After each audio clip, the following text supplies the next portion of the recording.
Hello, you amazing people. Welcome back to RXMemes. I promised you all when we hit 2K subscribers, I would have a 2K sub special. Here it is. We have an hour of r/prorevenge just for you. There are some fresh new stories and old favorites to keep things interesting. If you want to skip ahead to the stories, I'll put a timestamp somewhere on the screen right now and you can miss the long intro. You can't complain if you decide not to skip it. This isn't an r/choosingbegars. Yesterday's question of the day was a difficult one. If you could only eat 3 foods for the rest of your life, what would they be? I answered chocolate, pizza, and a kale Caesar salad because I know at some point I'd want a vegetable probably. A lot of you guys agreed. A lot of you guys loved pizza, chocolate. We had some fancy people that like sushi. A lot of you answered cheeky little things that can mean whatever you want them to mean whenever you want them to mean it. And honestly, smart. Today's question of the day is, what questions do you think that I should ask in the future? I'm asking for a friend. No, I'm serious. I haven't had sleep probably in the last 48 hours. I've literally been editing this 1-hour video for so long. So if there's any mistakes, please just give me a pass. In the comments below, I would love for you to tell me what kind of questions I should ask in the future. All right, let's get a snack and maybe some coffee and settle in for the next hour of the best revenge. You won't pay me? Okay, I'll double my work. Posted by user/the-meme-daddy. I'm on mobile, so sorry for errors. Okay, so some backstory. I live in a really fancy neighborhood and every year we have a best lawn competition. The prize for the winner is a $500 check. Some of my neighbors are really nice, but some are rich snobs. This is also sort of an entitled person story, so I'll be using abbreviations like EP. So I was managing my parents' flower garden and I worked really hard for about 2 hours, and when I finished, it looked really good. Entitled person was walking her dog and spotted me admiring my work. She called out to me and the conversation went as followed. EP is entitled person, me is me. Wow, did you do all this work? Yeah, I was out working for the lawn competition. You did a great job. Do you think you can do my lawn? If you pay me by the hour, I'll be happy to work. Ugh, why do I have to pay? Because I'm helping you compete against me. I want some profit out of it. Okay, fine. $10 an hour. So the next day, I do her very weedy lawn, and I think I did pretty good. I pick up every single one of her weeds, I cut the grass, and I even buy some flowers for the patches of dirt where large weeds used to be. After 4 hours of work, I knock on EP's door to let her see the work, thinking she would be impressed. I was very wrong. Ew, what is this? I was confused, but I wanted to see if I missed anything. What? The grass is the wrong color? The grass is green. What color is it supposed to be? Orange? I want my lawn to look like fall. Which I'm pretty sure is a made-up excuse. You didn't say that. You should have known. Now get out of here because you ruined my lawn. I'm not paying you. Wait, what? EP walks into her house and slams the door. I go home and start to plan my revenge. Around the neighborhood, I hear EP bragging about her perfect lawn. About a week later, I stay up till 12 and I go to a compost pile behind my house and gather up all the weeds I tossed from my own garden. I go to EP's house and spend another hour kicking up her flowers, adding bug bait, and replanting the weeds in her yard. That morning was the morning of the competition. By the morning, her garden was infested with bugs and looked like the house was abandoned. It was worth all of the work to see EP's face in the morning. Imagine a toddler who just saw his favorite teddy bear get ripped to shreds. We didn't win the competition, but EP came in last and was humiliated. EP knew it was me and tried to get me in trouble, but I asked her if she had any proof. I also told the whole neighborhood that she didn't pay me, so the other neighbors began to hate her. EP never spoke to me again and eventually moved away. Maybe because of the humiliation. Trust me, rich people care about their lawns very much. I won't give up till you are no longer a landlord. Posted by user/Lily's daddy. Special thanks to the Redditor who helped me to learn proper formatting. User/Ramona Q. Warning, this is a long read, but the comments indicate it may be worth your time to read. I regretfully got an apartment with what is in my opinion the worst landlord ever. This man, I will call entitled Dick, or Ed, has the audacity to call himself a good person in court. Let me fill you in. I got an apartment shortly after being released from prison, happy that someone was going to give me a chance to improve my life. This was clearly not the case. All was well for the first few months, then winter hit and the heat went out. It took 3 days to get Ed to even answer his phone. By that time, his voicemail was full of complaints from his freezing cold tenants. He told me the law gave him reasonable time to fix it. We went 2 more weeks with no heat, using our stoves and camping in the kitchen in our respective apartments. When Ed got his electricity bill, he attempted to raise the rent on the apartments. Obviously, he was not allowed by the city, so he refused to pay his electricity bill, thus denying all of us heat at all. This is where my OCD kicked in, and I went full research mode. I studied every law in regards to federal, state, and city landlord-tenant laws and rights. I found so many violations it was no longer funny but scary. I studied building code, I studied the condition of all his apartments. This was easier due to the fact that I was either friends with his tenants or had gone there to repair damages caused by frozen pipes and electrical outlets failing due to shoddy wiring and so forth. Ed had pissed off all his tenants. Every last one was pissed to the point where they wanted to testify against him in court, but couldn't due to the financial hardships the living conditions we were in had been causing. I formulated a plan to get him to repair the buildings he owned. But Ed had his own plan. January 2nd at 2 a.m. I was awoken by the smoke detectors in the whole building going off. I quickly ran to the back hall because no smoke was in my apartment yet, but I was on the top floor. I opened the door and was greeted by a thick wall of smoke. I quickly ran downstairs after shouting for my girlfriend at the time to get out of the house quick. I pounded on every door and screamed fire. I got as many people as possible to evacuate, but the floor with the fire no one was answering and to my knowledge contained children, so I panicked. At this point the fire department was there and began breaking in doors. I evacuated. After the fire was out and the investigation had started, I witnessed Ed give the tenant of that apartment's sister an envelope containing an undisclosed amount of cash, which was to anyone nearby. 2 weeks later, the results were released. Arson. The tenant had used hairspray to start the fire and hid the evidence in a hole she punched into the wall. The very person who had been given money by the landlord. Ironically, the only tenant who had paid rent in the whole building because she had started moving in 2 days prior. I had not known she was now a tenant, and her sister and kids had moved out a day before. I looked at Ed and told him I know what he had done and I was not going to rest until he lost all his buildings. I then began asking his tenants for their stories about their interaction with Ed. This is where things got real. He had been accused of everything from ripping off employees, theft, grand theft auto, bank fraud, and so much more. I formulated a new plan. I sucked up to him and made it known I am a computer tech. Ed had a few broken computers and some printer and network issues. I was in. We worked a deal on a payment for back rent. I knew he was not good for his word, but it was all part of the plan. Once I got his passwords and logins, I copied his entire HDD to my portable one.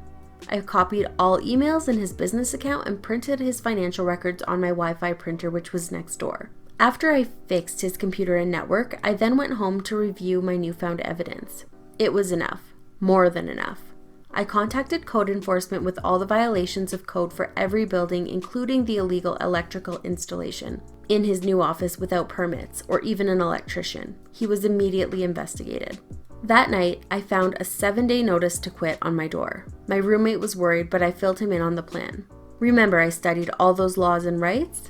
Well, we get to court and I open with, Your Honor, I have proof of a clear violation of the Warranty of Habitability Act. The eviction was thrown out and he was forced to repair my apartment with me still in it immediately. The next month, I was given another eviction notice. Still, he is losing money due to the fact I was teaching his tenants landlord rights and the laws associated with it. Ed kept losing his court dates and kept being told to fix stuff and was continuously fined by the courts and the code enforcement. He was sinking fast.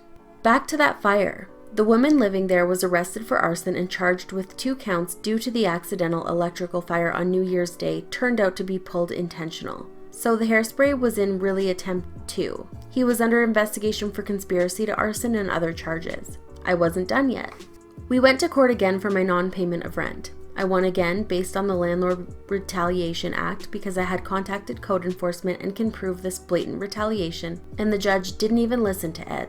Needless to say, spending the winter without heat took a toll on us tenants. We bought electric heaters and informed the power company that the landlord had shut off all the power to his building and was requiring the tenants to pay for their own power. Well, apparently his illegal wiring caught up to him. He had wired apartments to run off each other, and the common areas were now attached to wiring in every apartment.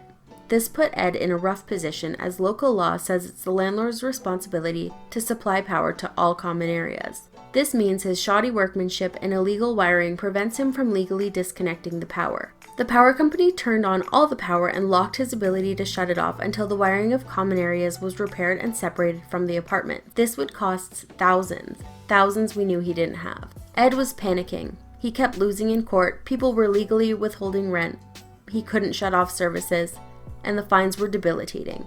He kept blaming his tenants and refused to repair things. One by one, the buildings were condemned and Ed was required to pay for relocation of his tenants by law. Well, he didn't. He couldn't. He was arrested for attempting to sell 3 buildings the city confiscated from him, and for selling one that was condemned. Ed got what he deserved. He lost every building he owned, got charged with all kinds of fraud, and was investigated for other crimes I'm still unaware of. But I wasn't done. He caused a lot of suffering. I gave his financial records to the IRS with all the internal memos and everything I got from his computers. Also, I provided the local authorities and code enforcement with the same things. Ed was so screwed. I have since gotten a new apartment and everything he owned has been taken by the city, state, and IRS. I have not seen Ed in 3 years, and all his properties have been bought by someone new, repaired, and have all new tenants who are happy with their new landlords. The old tenants got better places with decent landlords. And what about our wonderful entitled Dick? He is serving multiple sentences for the crimes he has committed and is already not getting out anytime soon. Yet the investigations are not done and the charges keep coming. Ed is somewhere in some prison regretting meeting this tenant. Moral? Don't be an Ed unless you want to meet the moral enforcer. Landlord is jealous of my income, raises my rent $500. I screw him years later for $20K. Posted by user /RockyMoose. In the late 90s, wife and I were just married, just getting started, and we decided to dink, double income, no kids, it for a few years to save up for a down payment on a house. The .com bubble was still rising and I was a newly minted software developer. I had an entry-level job for a while and then got recruited to a new city and a new job that paid 3 times what I was making before. It was an offer too good to pass up. I ran the numbers and it was a no-brainer. By living frugally and saving my entire salary, living off just her income, we would easily have enough in a year to put 20% down payment on a new house. We rented an apartment in the new city that was listed for $950 a month. The landlord was a real estate agent who owned a 2-bedroom condo as an investment property. Let's call him Hank Wazowski. Hank was a thin, gray, no-nonsense guy. He was pleasant enough, but perfunctory, dry, and had no sense of humor. He made a point of explaining that under no circumstances was he responsible for maintaining the garbage disposal and that it was not included in the rental agreement and he would not be responsible for fixing it if it were to break. Okay. He seemed slightly amused by us, a clueless, young, newlywed couple, but I could tell he wanted to rent to us because we were very obviously a safe choice as renters. We filled out the rental agreement and the credit check, and this is where my troubles began. Hank looked hard at the credit application where I listed my job title, software developer, and my income, $75K. For a 23-year-old in his second year out of college in the late 1990s, this is a small fortune. Throw in my wife's salary and we were over 6 figures in income, renting an apartment far beneath our means. Like I said, dink is the way to go when starting out.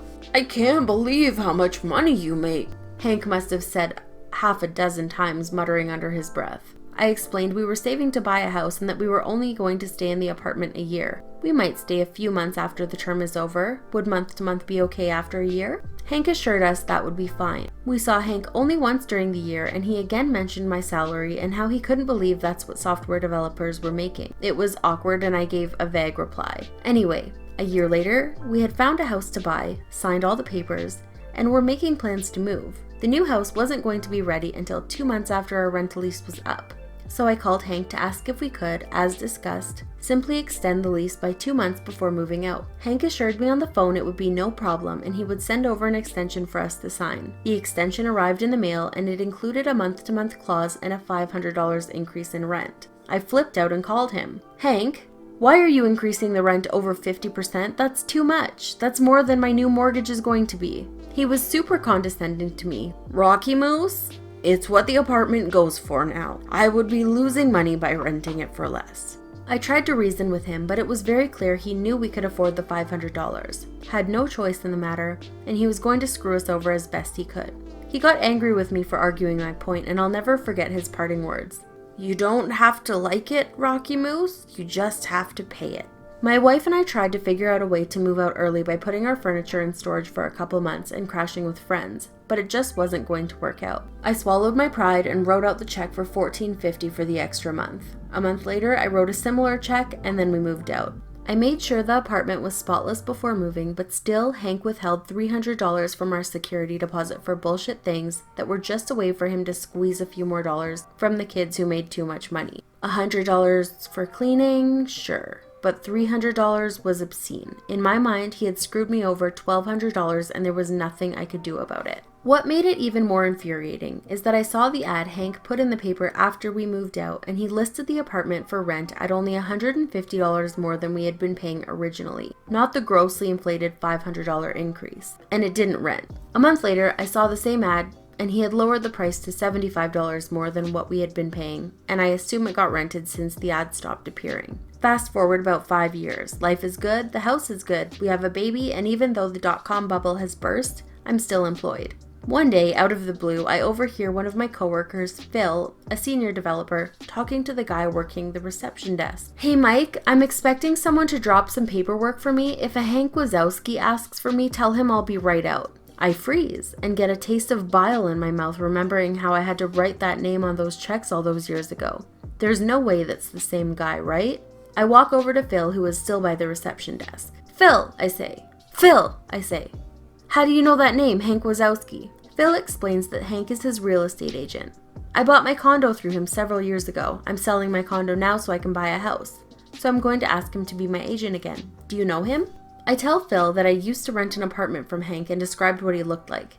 Phil confirms the description. It's the same guy. Wow, small world, right? And on cue, right then, the front door to the office opens and in walks Hank Wazowski. I stare in disbelief. He's carrying a folder of papers and doesn't recognize me. Phil and Hank shake hands and they talk for a few moments. I stand there silently, wondering what to do. Phil finally says, "Hank, this is my friend Rocky Moose. I think you may have already met?" "Yes, hello Hank, good to see you again. My wife and I were your tenants a few years ago on street, remember? The software developer who rented for a year saving to buy a house? Well, this is where I work, here, with Phil." Hank's eyes indicate he now remembers me and he's starting to put it all together. We shake hands and he says yes, of course he remembers, then asks how we are doing. "Oh, we're just fine, thanks for asking. Phil says you're his real estate agent. Small world, isn't it?" Hank nods pleasantly. He still doesn't remember the details of our last conversation. I do some quick math in my head. This is the early mid-2000s. The real estate market is very strong and easy money for any agent. The crash of 2008 is still a few years in the future. I start to think out loud. Selling the condo for around $150,000 to $200,000 and you're looking at houses in the $500,000 range. So that's $650,000 to $700,000 in total transactions, an agent getting 3% on the sale, and the purchase is getting around $20,000 for his trouble. That's a good commission for the agent, isn't it? Hank's eyes flash and I can tell he remembers everything about me now. Phil is surprised at my passive-aggressive tone. I am enjoying the uncomfortable silence. Hank deflects my question, saying it's complicated, and tells Phil to send back the papers as soon as possible. He shakes hands with Phil, looks at me, nods, and goes to leave. "It was really good to see you again, Hank," I call behind him. He exits the building. As the door is shutting, I say a bit too loudly so that Hank can hear, "Phil, don't sign anything just yet. I have a story to tell you." Phil looks at me and says, "Rocky, what the hell was that all about?" He looks pissed and confused at my behavior. I tell Phil the whole story. The rent, the $500 increase, the security deposit. You don't have to like it, you just have to pay it. Everything. "Phil, you can't use this guy to sell your condo and buy a house. I hate him, he's evil. I'll help you find another real estate agent. Just use anyone but Hank." So the great thing about Phil is that, well, he's a great guy. He says he's a little surprised at my story and has always known Hank as a straightforward guy. "But I totally see him doing that to you," he admits. "There's no way I could use him now. What a dick." Then Phil's eyes lit up a bit. "What do you want me to say to him when I fire him?" I have special feelings for Phil now. We planned it all out together in advance. My only regret is that I didn't get to see Hank's reaction in person a day later when Phil made the following phone call while I stood behind him listening. Hi Hank, it's Phil calling. "Yeah, about that. I've decided to get some other quotes from other agents. I'm not going to sign up with you." No, you shouldn't give a discount. You'd be losing money if you did that." "No, this is just the decision I've made. Nope, it has nothing to do with Rocky Moose." "Well, you don't have to like it, Hank. You just have to accept it. Goodbye." and it was the greatest revenge I could have ever imagined. Through a chance meeting years later, Hank got screwed out of $20,000 in easy commissions. And the best part is, Hank absolutely knew it had everything to do with Rocky Moose. Pyramid scheme scammer ends up paying in the end. Posted by user/drunken black belt. About 6 or 7 years ago, I was trying to enlist into the military. I ended up not joining, but that's a story for another time. At this point, I was led to believe I was about 4 months away from leaving for boot camp. I was running out of savings and needing a part-time job for some spending cash while I waited around. So I did what any enterprising 20-something would do, and searched Craigslist for jobs. I normally hate sales jobs, especially those based on commissions, but figured it would be a great way to earn some extra cash short term. Found a few job listings that looked promising and put out some applications. A few days later, I received a call from David. He was opening up a new store and needed associates. He liked my resume and asked if I'd be available for an interview on Friday morning. I was very upfront with him and let him know that the distance was a bit more than I'd normally drive for a retail job, and asked what he was offering for an hourly rate to see if it was worth the drive. He told me that they were planning on offering an hourly rate in the mid-teens along with commission. Seemed like an okay deal, so I agreed to be there Friday at 8 a.m. Friday arrives as a cold, rainy day. I wear a nice dress shirt and tie and drive in the heavy traffic to the address David provided. I knew the area from a previous job and eventually found the strip mall I was looking for. However, I'm not seeing any signage for the company name that was listed. There is, however, one empty space with no signage and 2 people inside. Okay, maybe they haven't gotten the store set up yet. No big deal. I had arrived early, knowing how bad traffic can be in that area. While in my car, I witnessed a young lady in business casual dress remove a sign from the window stating, "Retail space for rent, call 1-800 blah blah." Okay, a little weird, but maybe it's the first day in the space. I walk in about 5 minutes early, and immediately my BS meter goes from yellow to the highest level. Black watch plaid. The tables are all simple plastic folding tables, the kind college kids would buy for beer pong while on a shopping trip to Target. The walls are plastered with laminated charts featuring tons of dollar signs, smiling faces from stock photos, and an organizational chart showing an all too familiar shape. A pyramid! God damn it. Alright, might as well have fun for a while to wait out the traffic going home. The young lady in the dress approaches me, introducing herself as Cindy. She welcomed me to company name and asked me to have a seat. She sat at her desk, another plastic table, and pretended to go through paperwork. However, she was really just shuffling papers around. We get to chatting, and I ask her how long she's worked for David. She says she's been his secretary for about 6 months and that I'm going to love it here. Eventually, a guy walks out of the back office, early 30s, clean cut, wearing an ill-fitting suit from JCPenney's. As he is walking over, all smiles, Cindy says, "Oh, Dennis, our newest recruit is here." The guy stops in his tracks and gives her a cold stare. "It's David, Cindy. We've been over this." He turns back to me and gives me his brightest, hard to find good help these days smile. David sits me down and welcomes me, saying they are going to start with a group interview and has me sit down in a circle of chairs. Eventually, more people come in and sit down. David gets up and begins to thank us all for coming. He tells us about an exciting new opportunity from Cutco. He pulls out a set of knives and explains how, with his company, we can make as much money as we want, all while setting our own hours. He even pulls out a textbook, saying about how this company's revolutionary tactics have even been featured in college textbooks. He opened to a page, his hand covering parts of it, making sure we can all clearly see the words Cutco in large letters on the page. Sad to say, a lot of other interviewees were very impressed by this. One pregnant girl seemed very excited that she could work around her pregnancy and upcoming birth. David was going on and on about how much money he's made and how hard workers will rise to the top quickly. At this point, David said he needed to take a quick phone call and gave us 5 minutes to have some coffee, chit-chat, and whatever. As he stepped away, he left his college textbook behind. Oops. So I pick it up, find the earmarked page, and read. As I thought, it was all about pyramid schemes and it had Cutco as one of the largest examples. It goes on to talk about how these are essentially scams, not economically viable, etc., etc.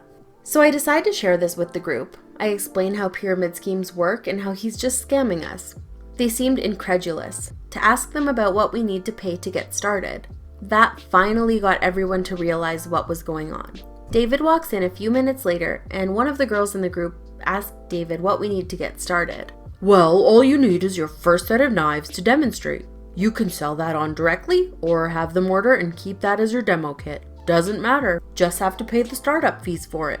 And that's when all hell broke loose. One kid started to get up and tell him to go fuck himself, saying he's wasting our time and he's an asshole for trying to pull this shit.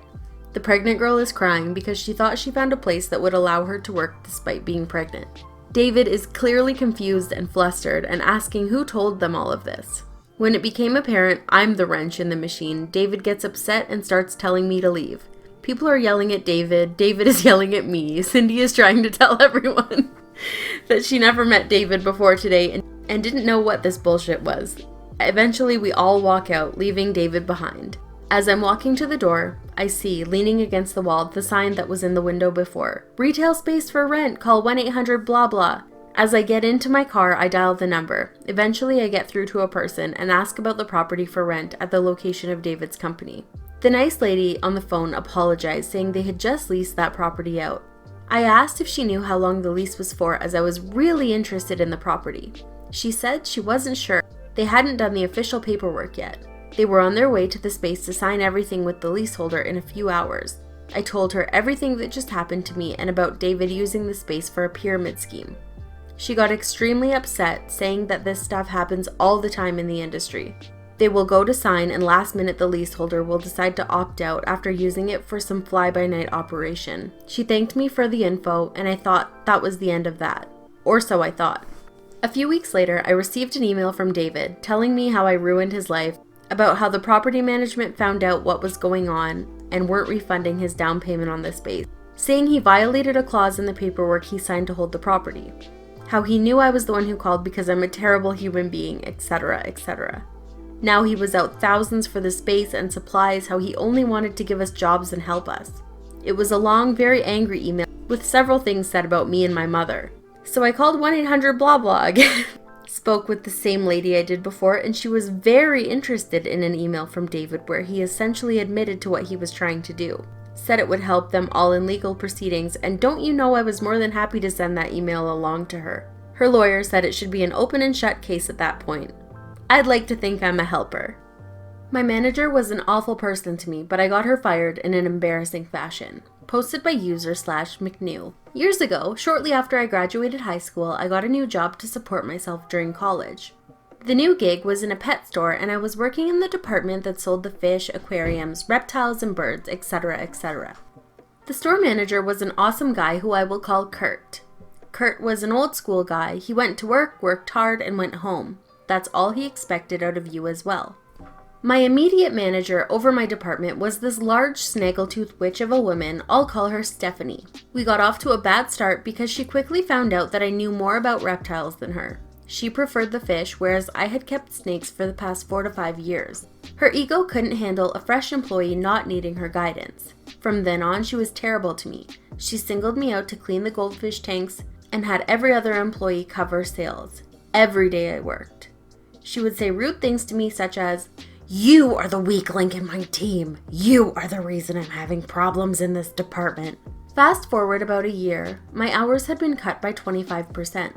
I asked the store manager what the deal was, and he told me that our department had lost too much money between lack of sales and broken merchandise, etc.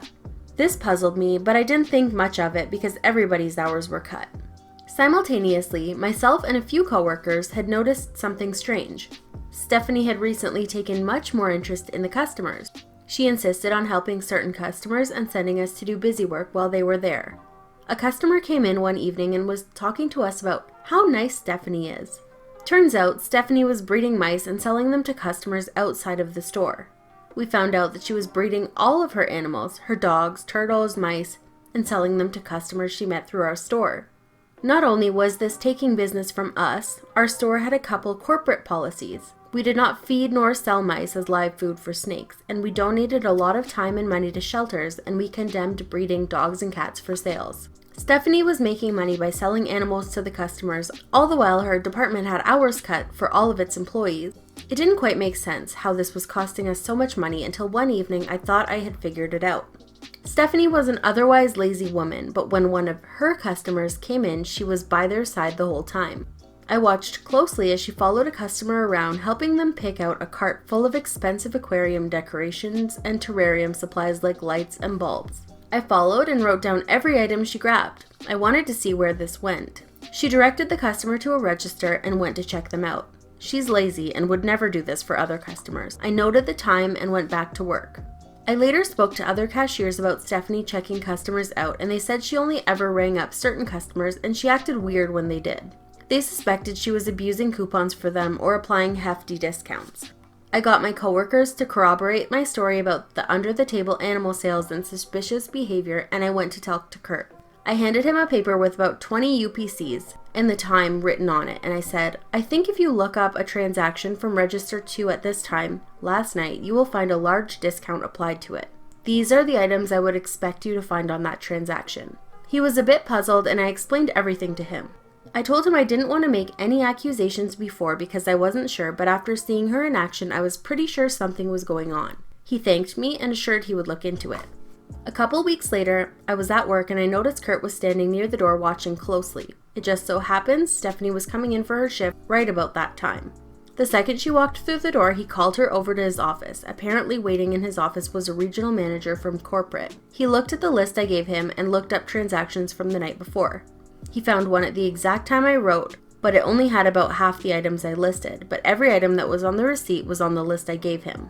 This prompted him to watch her for a few weeks, and in that time frame, they found her to be taking her customers around shopping, personally taking them up to the register, and scanning every other item, putting the expensive stuff into the cart without ringing it up.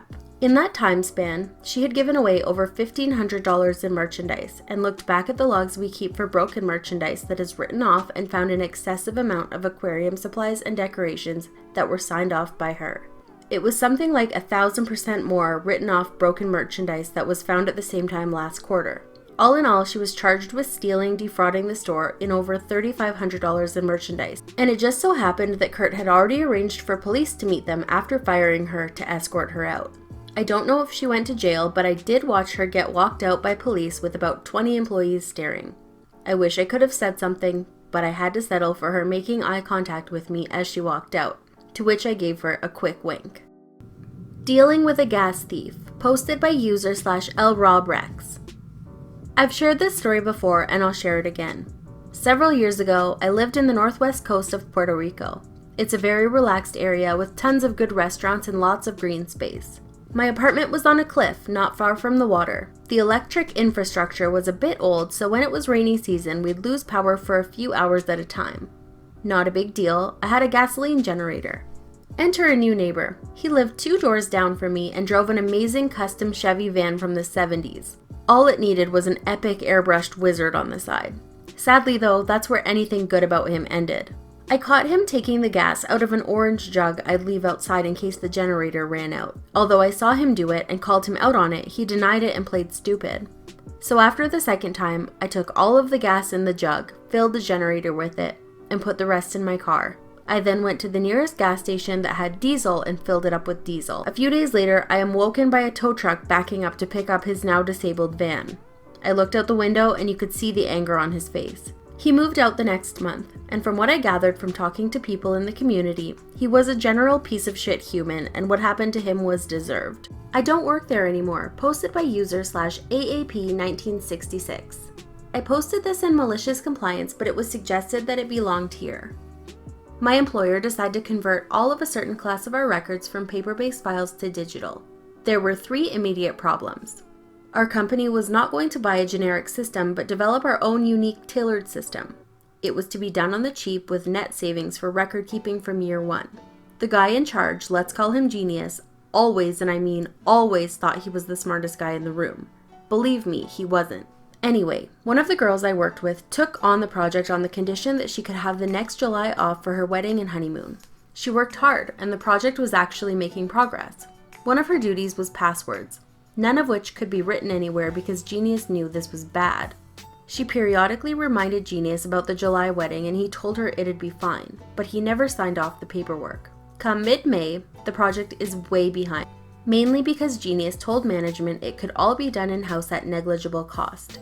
and Genius kept changing the design every time he read a new magazine article on IT.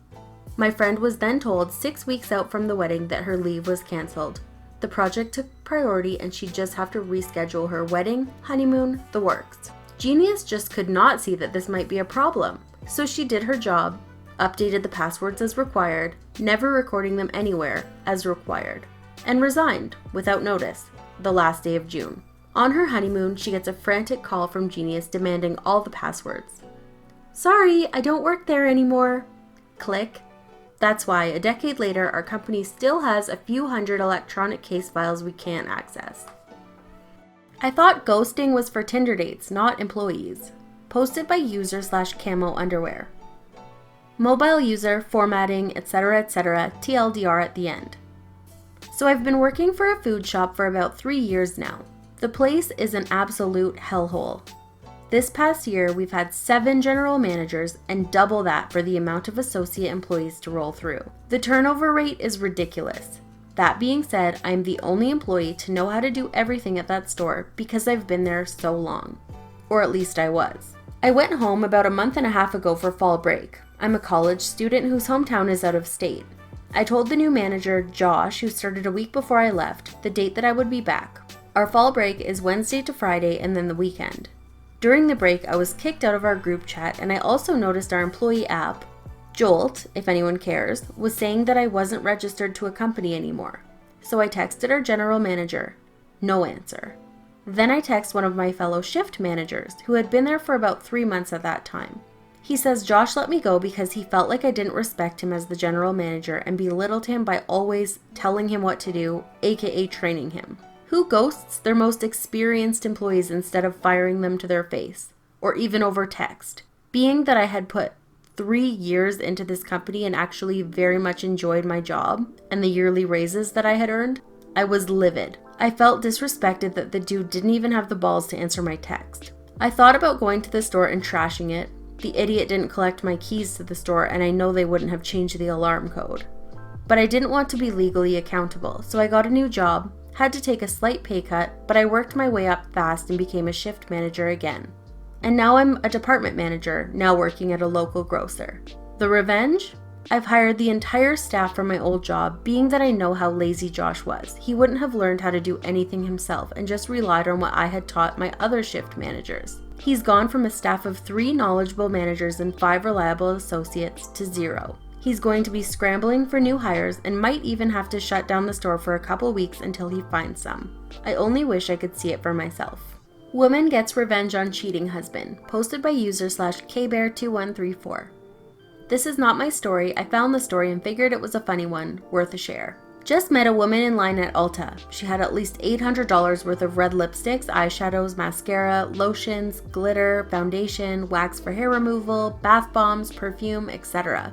I complimented her on her collection of items. She told me she's getting her revenge. Never a good thing to say at the beginning of a conversation, so I knew this was going to be one for the books. She said her husband was taking these business trips every Friday through Sunday for the past 6 months after never having to travel before. She said she did some research and realized these trips were 25 miles away to a house that didn't seem to have anything to do with the company. Well, I caught on pretty quickly. She explained to me what she was going to do with all her stuff. Write words on the walls, best left unsaid with the lipstick, glitter bomb the whole house, mix foundation in soapy water and throw it on the floor, pour wax on his favorite chair and TV, lotion up the windows, put eyeshadow in the food, etc. Not going to lie, I'm pretty impressed. She said, "That's nothing. I just left Adam and Eve's and bought $1,000 worth of sex toys and items I could get my hands on. I'm going to hang the toys from the ceiling, put them in the fridge, lay them in the shower, put them in the mailbox, throw them on the roof, slash the costumes and lay them on the floors. He's going to get a wonderful surprise when he gets home tomorrow." I felt really bad that she's going through this and said it's a shame he chose this. She stopped me and said, "He's one of those guys, the ones who doesn't know what he has until it's gone. The kind that sees an attractive woman and wants to have her on his arm without realizing what he already has. The kind of man that's weak and takes what he has for granted." Now, I could tell this woman wasn't crazy. Literally, you can see the crazy ones from a mile away. She might be crazy now, but damn, she's strong. She said, I was hurt at first, 7 years of marriage down the drain, but I'm stronger now. Instead of killing him, I'm going to destroy him. We continued to talk and everyone in line has heard the story by now, even the staff for Ulta. People were offering to help pay for her items and offering their help to mess up the house they had built their memories in. She proceeded to say, "Y'all are more than welcome to come help me slash up the house, but everything I'm buying is going on his credit card. I already took my stuff, money, and I'm headed on vacation tomorrow morning." Holds up her husband's card, and I swear, if we had drinks, we would have drank to that. That cashier slid that card with the biggest smile on her face and said, "I hope you kick his ass, tiger." My girlfriend is not to be messed with. Posted by user/onecoolnerd.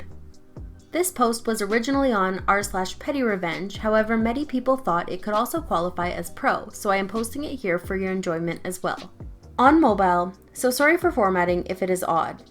This story is not about me, it is about my badass girlfriend. This situation is still in process but nearing an end, so there might not be an update in the future. My girlfriend worked for a tanning salon. It is a national chain, which means there are plenty of policies that are to be followed. She originally worked at a location about a 30-minute drive from home, but after a few months transferred to a place that was literally 2 minutes from our apartment. I've always known that my girlfriend was the kind of person who is genuinely sweet unless you treat her badly. Then she can strike back twice as hard. Once she started at the new location, she immediately got the vibe that if you weren't in the group, which included the main manager, you weren't to be trusted and you would often get the short end of the stick. She has plenty of charm and is a very bubbly and warm personality. It's definitely not hard to fall in love with her. This didn't stick to the girls in the group. She soon found out that every girl there smoked weed. She personally didn't care at all, but the chain's policy is no drug use and they drug test. The manager said they never test them, so no one really cares. This manager truly didn't care about the rules. She would leave early on her shifts, if she would even show up at all, and her and the group would never come to work in uniform. My girlfriend was not close to being in the group and became an outcast. She was forced into shifts that she said she couldn't do because of a primary job that was at once not a problem. She would often have to work a call-in shift followed by a regular shift back to back, sometimes going over 10 to 12 hours, when they had plenty of workers, which made this unnecessary. There was an argument between her and her boss which led my girlfriend to put her 2 weeks in. The company's policy stated that as long as you put in a notice, you would still receive your commission based on sales you made for the month. My girlfriend was promised she didn't have to work a second shift in a row, so she made plans with her family. As it was time for the second shift to start, she was told she couldn't leave without first consulting the main manager, who had been ignoring her for the better part of 2 days. Once she got a hold of her manager, she said they were short on hours because the manager simply did not show up for a few shifts that week, so she had to stay. My girlfriend was fed up and promptly counted her drawer and left anyways. On the 2-minute drive back home, her manager texted her and said, "Now you don't get your commission." Now to the revenge part. My girlfriend immediately called the district manager, the store manager's boss, and set a date to have a discussion. In that discussion, she had a compilation of screenshots and proof of the group not only smoking weed, but doing it on work property and selling it in the store. She also showed proof of every rule that the store manager had broken, including having group chats with the group where she called the district manager ignorant. 2 weeks later, my girlfriend was offered her old job and every single person involved in the group were fired from the store. My girlfriend had single-handedly got revenge on every person who treated her poorly while she was there and ended up with her job back. Revenge on my cheating fiance was bad, but the karma was brutal. Posted by user/mamaempath. This happened to me about 1999 or 2000 when I was 19 or 20 years old. My friend told me that this was the juiciest revenge or karma he's ever heard of, and that I should post it here. If you've ever been cheated on by someone you love, this is for you. TLDR at the end. Sorry in advance for the wall of text, but this is the emotionally eviscerating kind of revenge and karma, and for that reason, I felt the details were important. I was single, after 5 years with my then boyfriend, and had finally mustered the courage to tell my junior high school crush, let's call him DN, douche nozzle, about the candle I'd been holding for him for the past 7 years, ever since the first time we met. I was still somewhat new to the Pacific Northwest after leaving my home of Alaska, and figured, well, he's in Alaska and I'm here and never moving back, so I might as well let the unspoken thing be spoken, get the answer I'm sure is coming, and move on with my life. I was pretty sure that once I laid down all the cards, he wouldn't have wanted to be friends with me anymore, or would have said something like, "I am not into you that way." I was expecting, at most, an awkward conversation with him that may have explained my behaviors over the years I had known him. Much to my surprise, he reciprocated my expression of sincere love. Deanne and I had been friends for all that time, and though I never dropped hints to him about it, I did tell my closest friend at the time. He and I even kissed once during our first school year together. And even though I wanted to, I didn't ever press the issue or pursue him further, giving him the chance to take the lead, which he didn't. His words to me were poetic and so full of promise, including him saying how, "I always had a thing for you and never knew how to approach you." and "I was so afraid he would reject me and I'd be humiliated." and so on. The same kind of stuff I had told him. 7 years later, having not the slightest clue he was going to react that way at all, it made me question my decision about never moving back. I mean, never? After the phone call professing love for each other, that word never seemed so extreme. If I relaxed that decision, maybe I could have the opportunity for the relationship I had wanted for so long. I had a really great perk with a family member who was a pilot and was able to fly on a buddy pass, standby ticket pretty often. So I decided to fly up to Alaska every couple of weeks to see Deanne. Once the news got around, everyone in our circle of friends would exclaim, "OMG, you and Deanne, I always hoped you two would end up together. You are the perfect couple."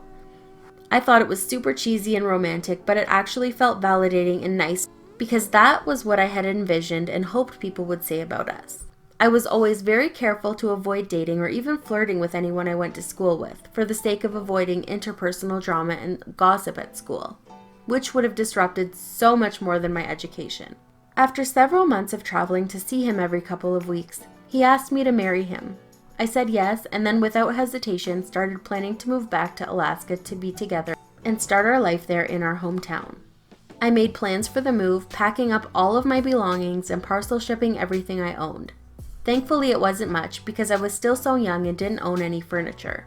Deanne and I were going to live together at his place where he had a roommate, let's call him Bicycle Man, BM, who I will never forget, and the reason why is coming up.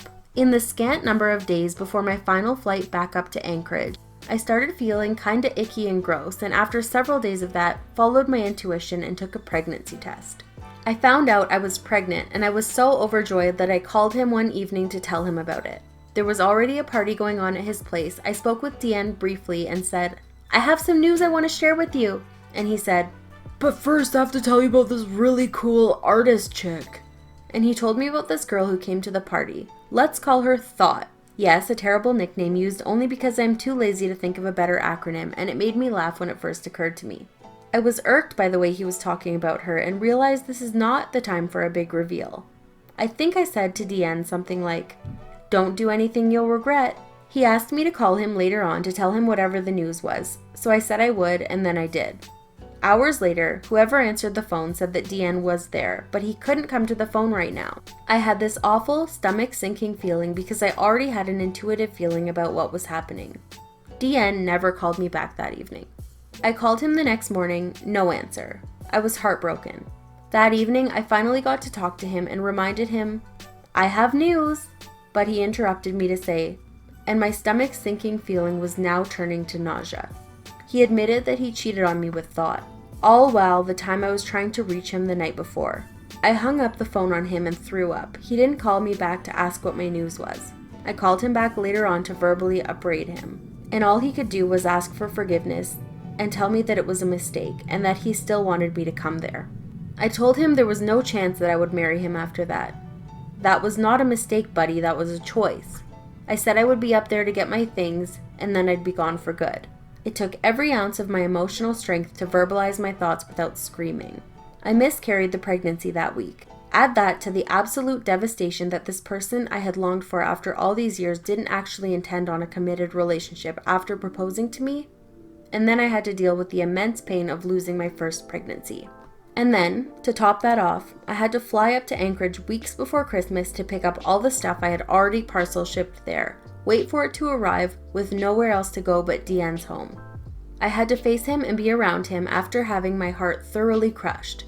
I knew also that all of our mutual friends and our families would either learn the truth or would be told lies if DN tried to save face about his mistake. I didn't know DN to be that kind of person, but then I didn't know him to be a cheater either, so all bets were off when it came to an educated guess about what course of action he would take. So I got on the plane, flew up north to Alaska, and of course, DN didn't remember he told me the day before that he'd pick me up at the airport, or he didn't think it was worth it. Whatever it was the most awful feeling to be forgotten about and left there stranded.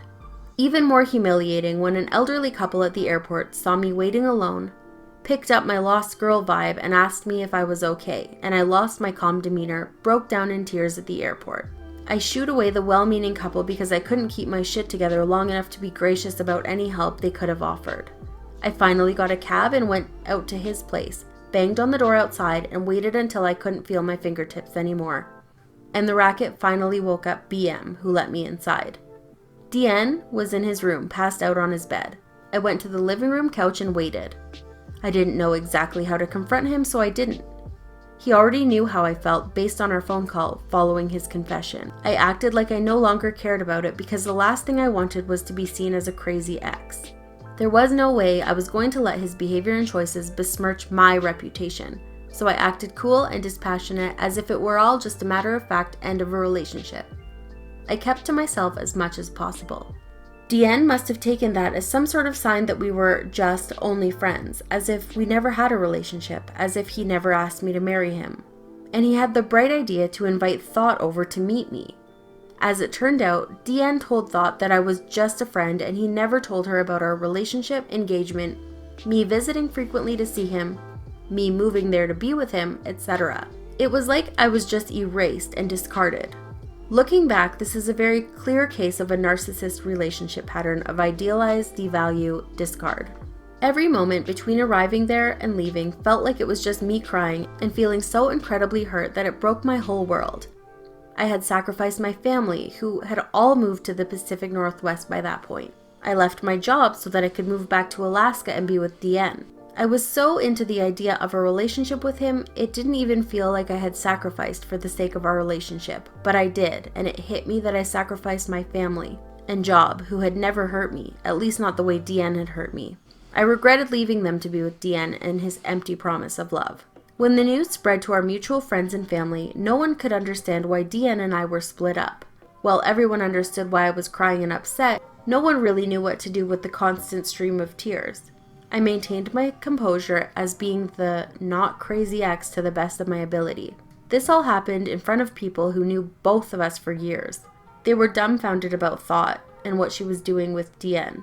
They put the puzzle pieces together themselves. I kept my mouth shut and only stated facts when I was asked. Yes, DN would rather be with her, so he is with her. I'm here waiting for my things to arrive so that I can ship them back, and that I'm getting on the next flight out of here.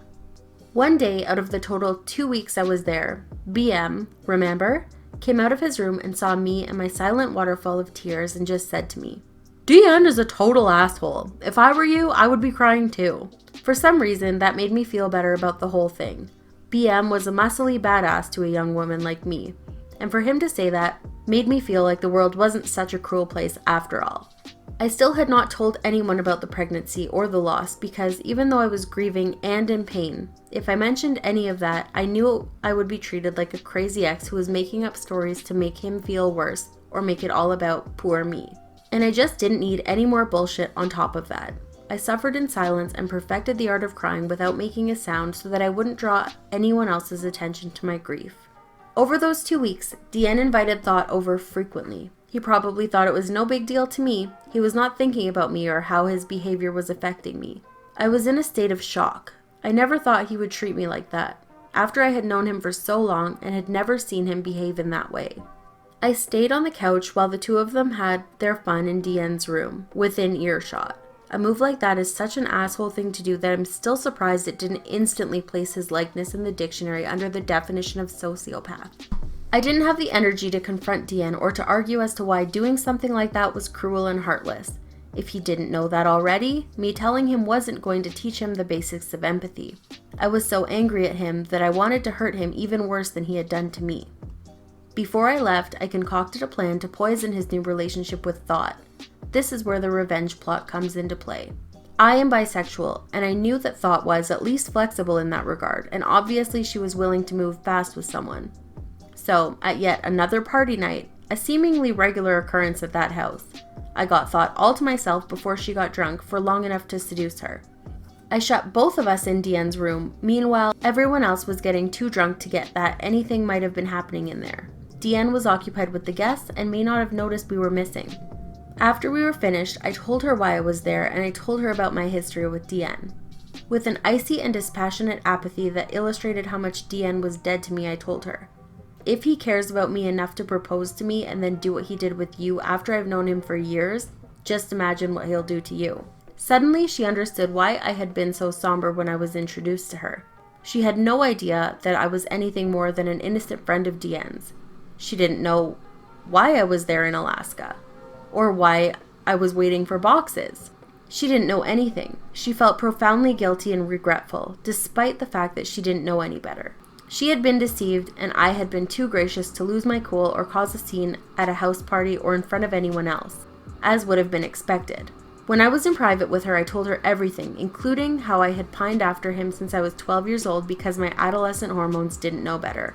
Deanne walked in on us and must have assumed that nothing was wrong, only because nothing violent or terrible was happening in the moment. That was either hubris or drunkenness on his part. There was no confrontation again. The party went on and Thought left. The next day, Deanne asked me what I was doing with Thought. I said to him, she was just an easy piece of ass, and I'm not surprised you were able to get busy with her the same day you met her. I just happened to do the same thing you did. ETA. I didn't see her that way. I said that to her because it was the most emasculating thing I could think of. The look on his face seemed to suggest his dick had shriveled and inverted into his body. He looked more mortified than I've ever seen him. I still played my poker face. He didn't know what to say after that, so he said nothing and changed the subject. I made him feel just as small and insignificant as he had made me feel. Mission accomplished. Or so I thought. There's more. I got my belongings finally and shipped them all straight back to where they came from. I got myself on another flight out of there a day or so later. Didn't ever see Thought again. I didn't hear from Deanne again for the next 5 years. 5 years later, I was married and had just learned that week that I was pregnant with my first child. I got an email from Deanne. He tracked me down through social media back in 2005. He said that he wanted to catch up with me, and so I obliged with a phone call, thinking I was gonna gloat about being married and having a kid or some shit. Deanne told me about all the karma that went down after I left. Said, you didn't go crazy while you were here, but whatever you did planted a seed that grew into something that destroyed my life. He didn't say that word for word, but close to it. I think he used the word cancer in there somewhere. Perhaps my intentions to avenge my dead fetus invited my guardian angels, demons maybe more likely, to intercede in the situation. Karma in order of appearance. Thought cheated on him with his best friend and then moved in with the dude only 2 weeks after I had left. Ouch. He got fired from his job on Christmas Eve. His boss was another mutual friend who had heard about what he did to me, decided he didn't want to have the guy working at his video store anymore. Ouch. His truck broke down in front of an electrical station, got impounded. He didn't have enough money to get it out since he lost his job, so he lost his truck too. Ouch. That is pretty bad when you live in a place like Alaska in the middle of winter. His family caught wind of what went down with me and disowned him. Ouch. I thought that was pretty extreme. What did they hear? I never found out, but just chalked it up to karma. After Thought was gone, his remaining friends, unsurprisingly, threw another drinking party at his place. Except that this time they got Deanne wasted drunk and then beat the crap out of him and threw him out of his own home into a snow berm and locked him out. He took refuge with a neighbor but later on had to leave the state because he had been shunned by all his remaining friends, had no family or job or truck, etc., and was now single, without even a thought to lean on. When we spoke, he had been living in Texas and rethinking his life and wanted to know how I was doing after our friendship ended. And that was when I decided the time was right to tell him about the baby we could have had. And then, distinguished guests, was when he started to cry, and I told him about how much it sucked for me to feel like I couldn't have told him about before for the reasons I mentioned above. And then I heard his full-on ugly cry on the other line. He was sobbing on the other line and couldn't stop apologizing. He said, I had no idea you were pregnant. I felt a momentary indignant rage and sublimated it with another poker face moment in my matter-of-fact, emotionless response. We had sex, so it's not like it was impossible for that to happen. I tried to tell you. At the time, it was more important for you to confess your horrible choice than listen to my news. You didn't have any idea that I was pregnant because you didn't care to know. You didn't even ask. More sobs on the other end of the line, and more apologies than I've ever heard in my life from anyone. I ended our call by saying, "It's really okay, I don't hate you." I wanted to say I pity you, but held my tongue. Things are better for me now. I'm married, and we just found out that we are pregnant with our first child. Anyway, it's really nice catching up with you and finding out what happened with your life. Sorry to hear it's been difficult. Let's keep in touch. He didn't. I don't know why he bothered contacting me in the first place. Because he must have had some idea how that call was going to go down. But he probably wasn't counting on finding out that he could have been a father and we could have had a family together. If only he hadn't crushed the heart of someone who actually cared about him. In hindsight, that relationship was nothing more than me confusing his charm, his words, and my infatuation and pining away for actual love. I spent so much time wondering and questioning what I had done to deserve him doing all of that to me. What I didn't realize was that he didn't do any of that because of me or to punish me for any reason. He did all of that because the only person he had been thinking about was himself. It took me many more years before I would learn how to identify narcissistic behavior. And now, looking back, I realized that I had narrowly escaped getting myself stuck in Alaska and romantically committed to a person who has little capacity for empathy and doesn't feel remorse when he wrongs someone. I learned how to get revenge by maintaining my grace and composure, stating only the facts, keeping my emotions to myself and my demeanor together, just long enough to plant doubt in the heart of the new other woman. 5 years after he crushed my heart, he cried enough to fill a bottle with his tears, and my satisfaction poured it over the flowers on the grave of our tiny dead fetus. I'm sorry, baby. Many hours of editing. If you liked today's video, I would love for you to subscribe so that when we get to our next goal, we can make another 1 hour or maybe even longer special. Don't forget to click that notification bell so that you might be notified when I post a video. If you definitely want to be notified when I post a video, you can follow me on Twitter. My handle is somewhere on the screen right now. So I will see you all in tomorrow's video. Bye!